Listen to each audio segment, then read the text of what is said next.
I'm proud to be the first ever named Cabinet or Deputy Cabinet member with biodiversity in their title.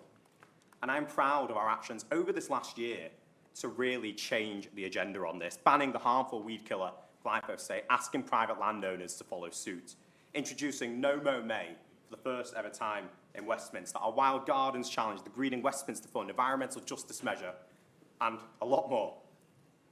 But there's still so much more that we can, should, and will do. Tonight's motion is just the start. It acknowledges the link between the climate and ecological emergencies and the importance of nature to our lives. It explains that we'll bring together these ongoing actions. And I'm delighted to second the motion this evening.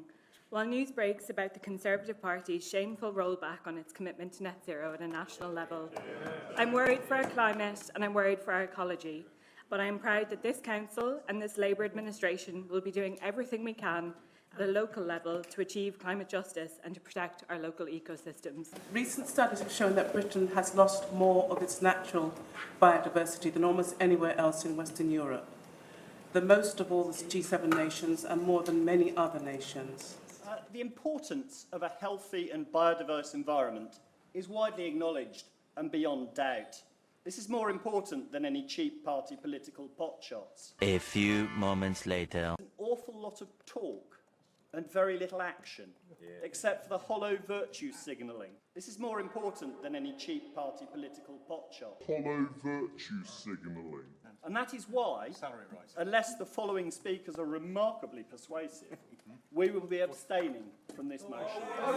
I've just been frantically rewriting my speech as I started by thanking Councillor Glenn for being a sustainability advocate and for ensuring that such issues were above party politics, as Labour did when we sat over there 4 years ago. I wrote that as I did not expect you to say what you just said. I'm genuinely shocked. Issues such as this should be above party politics. I'm really, really disappointed, actually, that they aren't. I'm a bit angry, actually.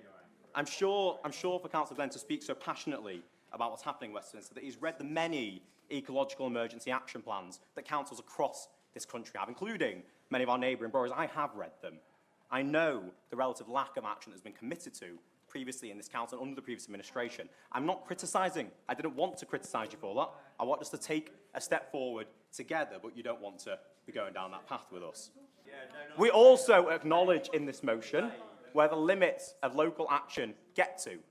And that's why we'll be also setting out our intention, we will be declaring our support for the Climate and Ecology Bill. I'm really, really happy to be able to say we're going to do that, because it talks about ensuring the government also understands that climate and ecology are intertwined. I'm not criticising the government for this, Councillor Devenish. This is a cross-party bill, supported by MPs from every single colour and councils from every single colour. The same way, I hope this motion tonight will be supported by every party in this room. So I was going to end with a few more serious questions. It's already been a bit of a serious speech in the end, but let me do it anyway. I was going to pose to all of you guys that in the future, when our children come to us, ask us how we help to stop these intertwined crises, when we knew what the science was saying, when we had the power to make a decision, what did we do? We know what you're about to do. When our grandchildren ask us about green spaces, about butterflies, birds and beetles in Westminster, we want them to ask us that because of a species they've just seen with their own eyes, or because they've read about it in a book of what we used to have in Westminster.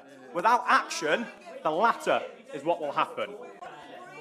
We are in power to be able to make a difference. I know why I ran. I know the issues that I take seriously. I am proud to put this motion forward. I'm disappointed you won't be supporting it. Thank you, Lord Mayor.